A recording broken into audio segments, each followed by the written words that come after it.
Alright, for question 32, show that y minus square root of y square plus 1 is less than 0. Okay, so A, macam mana kita nak show dia? First, y minus square root of y square plus 1 is less than 0. And then, yang square root ini saya movekan ke belah kanan, so it will be y less than square root of y square plus 1. Lepas tu kita akan guna square in both sides kan, so y square is less than y square plus 1. Okay, so by logic kita boleh kata y square less than y square plus 1 ni is always true for all real values of y.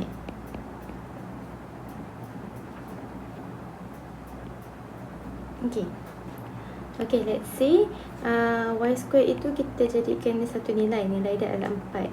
So maksudnya y square plus 1 kamu akan jadi 5. Betul? So betul lah kan, 4 lagi kecil daripada 5. Sama juga dengan kalaulah y square kamu tu adalah 25. Okay, that means your y square plus 1 will be equals to 26. So dia sentiasa lebih 1. So memanglah betul kan, dia adalah kurang daripada y square plus 1. Okay, sekejap sampai dapat contoh ni. Okay, so therefore y minus square root of y square plus 1 will be less than 0 shown. Oh, apa yang dimasukkan dengan real values ni? Real values of y ni maksudnya boleh masukkan any real numbers. Real numbers tu apa? Boleh masukkan apapun nombor lah. Negatif ke, nak masukkan fraction ke, nak masukkan apa lagi, nombor yang ada square root ke, all the real values kan, boleh masukkan dalam y and kita still boleh define the function. So itu masuk real values lah. Okay, now kita move kepada question B. Okay, untuk soalan B ni fx kita, dia suruh cari inverse, right? Find the f inverse. Okay, so our fx is exponent of x minus exponent of negative x over 2. Okay, and after that exponent of negative x ni saya jadikan dia positive exponential, so it will be 1 over exponent of x over 2. Lepas tu saya samakan denominator, dia akan jadi exponent of x square minus 1 over exponent of x. So bahagi dua yang kat bawah ni kan, kita boleh jadikan dia darabkan dengan 1 over 2. So that means our fx now can be written as exponent of 2x minus 1 over 2 of exponent x. So ini adalah function kita. Saya simplify dulu. Now we use the relation f inverse of x equals to x. Okay, ini masih lagi step yang sama. So gantikan x itu dengan f inverse.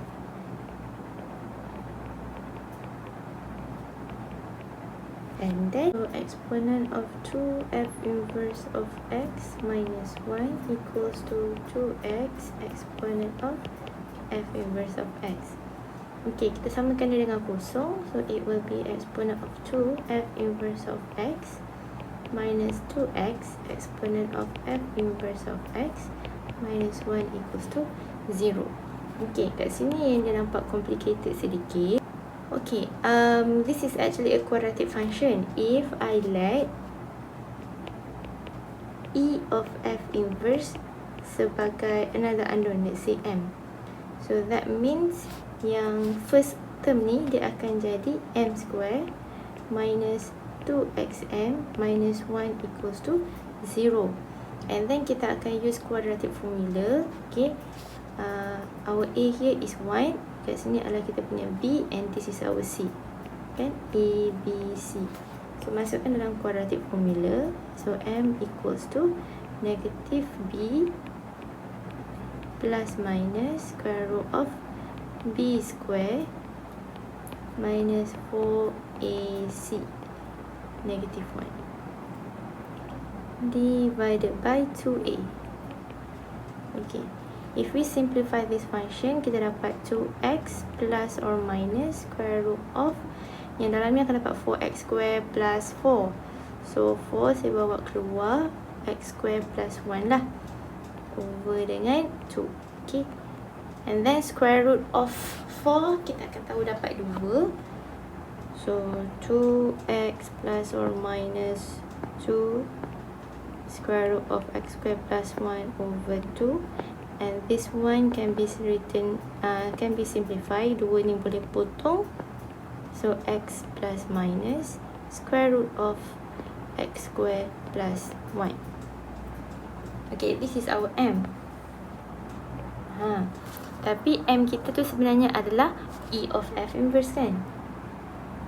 So written balik, e of f inverse of x is equals to x plus or minus square root of x square plus 1. So ln on both sides, dapatlah f inverse kita sebagai ln of x plus or minus square root of x square plus 1. Okay, tapi since kita tahu x minus square root of x square plus 1 ini adalah less than 0 from part A, kan kita dah show kan, x minus square root of x square plus 1 itu sebagai kurang daripada kosong. That means